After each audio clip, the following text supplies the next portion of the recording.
I never thought I'd be writing about my failed marriage at 25, but here I am. My story begins in March 2019 when my girlfriend and I decided to get married in secret. We were both college students in Boston, living away from our families who were in different states. I was 21 and she was 20 at the time. Looking back, the red flags were there from day one. Right after our courthouse wedding, things started falling apart. She was constantly texting her high school ex, claiming they were just friends. I'm not usually the type to check someone's phone, but her behavior made me suspicious. She'd hide her screen whenever I was around and get defensive if I came near her phone. Eventually, I figured out her passcode and checked her messages, but couldn't find anything concrete. Then COVID hit in early 2020, forcing everyone to move back home. We still hadn't told our families about our marriage, so we kept wearing our rings in secret. 1 week into April, she dropped a bomb. She wanted a divorce. I was devastated. I begged her to tell me what I did wrong, what I could fix, but she just said she didn't love me anymore.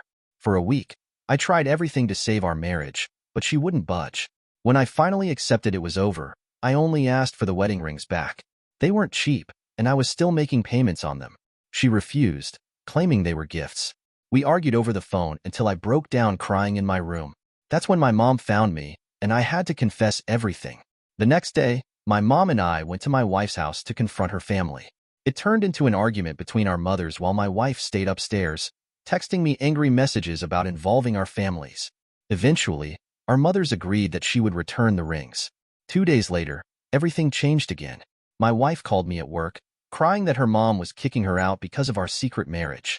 She said she still loved me and would cut off contact with her ex if we moved in together. Being young and stupid in love, I rushed to help her.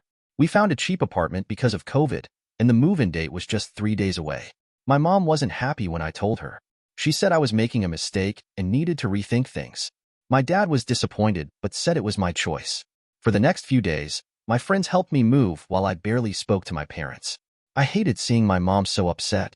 The first day in our new place felt like a fresh start. I thought our marriage was finally heading in the right direction, but that happiness was short-lived. A few weeks later, we went out for drinks with friends.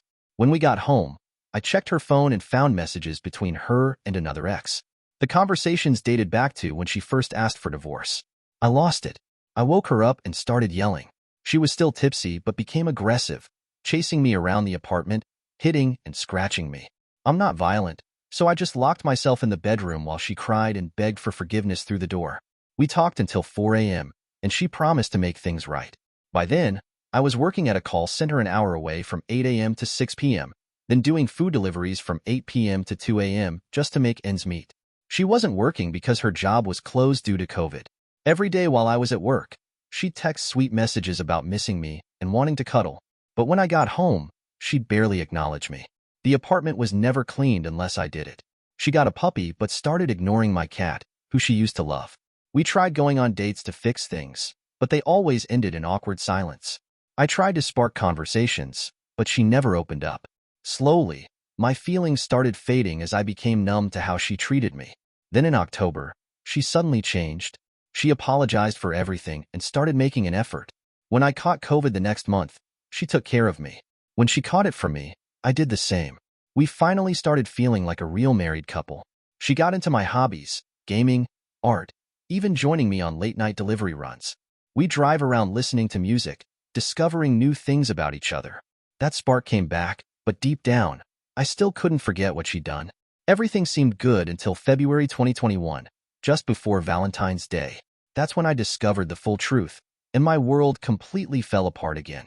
I found messages between my wife and her best friend that revealed the painful truth. She had slept with her ex just days before asking for our first divorce. Their affair had actually been going on from March to October 2020. I wasn't even shocked anymore, just empty. I woke her up and calmly confronted her about what I'd found.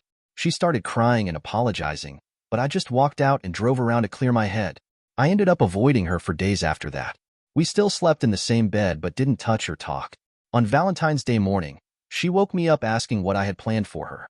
I was exhausted from work and deliveries, not to mention heartbroken from what I just discovered. When she started crying about me not planning anything, I snapped. I jumped out of bed and told her how insane it was to expect anything from me after what she'd done. You might wonder why I stayed.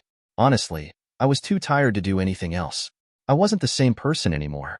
Before all this, I used to love creating art, taking photos, making videos, always looking forward to the next adventure. Now I felt empty. I blamed myself for depending on her for happiness when she was the source of my sadness. I didn't forgive her. I just stopped feeling anything. In April 2021, she went to visit her grandmother in Mexico for a few weeks. Having the apartment to myself felt amazing.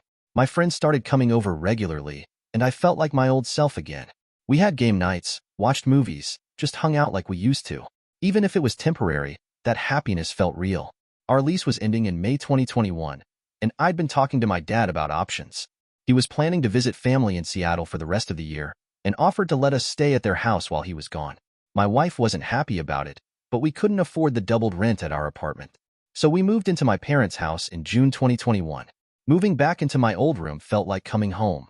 Seeing my old posters and setup brought back memories of better times.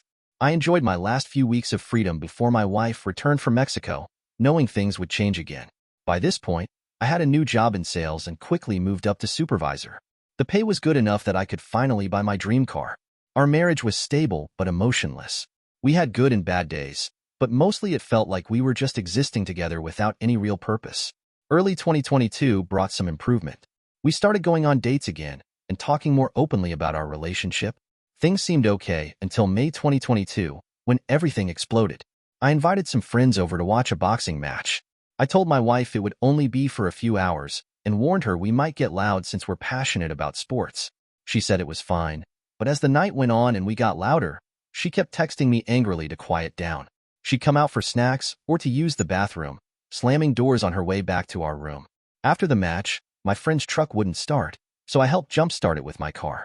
While we were outside talking, my wife kept texting me to come in. When I didn't respond fast enough, she stormed out to her car. I asked if everything was okay, but she pushed past me. The way her car was parked, she had to drive over a grass area with solar lights my dad had installed. I tried to stop her from running over the lights, but she paused for a moment, then floored the gas.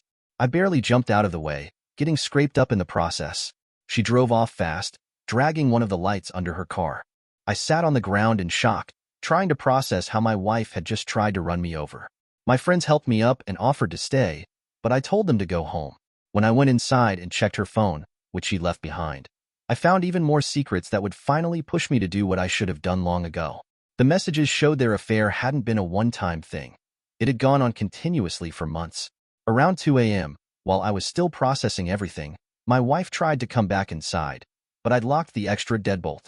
I snuck out the back door and drove to my sister's house, with my wife following me in her car. I frantically knocked on my sister's door while hyperventilating. When my sister finally opened the door, my wife backed off and drove away. I broke down and told my sister everything. The cheating, the lies, all of it. She came back home with me to make sure I was safe. When we got there, my wife was already packing her things. I asked for the rings and house keys back, which she handed over without argument. She took her puppy and left. My sister stayed for a while longer before heading home. I finally fell asleep around 6 a.m., only to be woken up an hour later by my wife knocking on my window. She'd spent the night in her car and wanted me to take the puppy inside. I ignored her.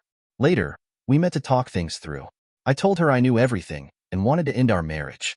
She cried and begged for another chance, but I was done with the emotional and physical abuse. What happened next felt like karma working its magic. She moved back in with her mom, but couldn't stay long because she didn't get along with her stepdad. She found her own place in August, but struggled to pay bills. Her new job in her field paid well hourly, but didn't give her enough hours. She was too proud to get a second job, so she fell behind on rent, utilities, car payments, and insurance. She'd text me asking for money, trying to guilt me by saying the puppy would suffer. I told her to ask her ex for help instead. Her mom, who now knew the truth, refused to help her too. The rest of her family still blamed me for not working things out, but their opinions didn't matter. We were still legally married because she couldn't afford her half of the divorce fees. During these discussions, she'd admit she still loved me and hoped we'd get back together. Part of me still cared for her. We'd grown up together. She'd helped me through tough times and made me happier than anyone else had. But she'd also broken me completely.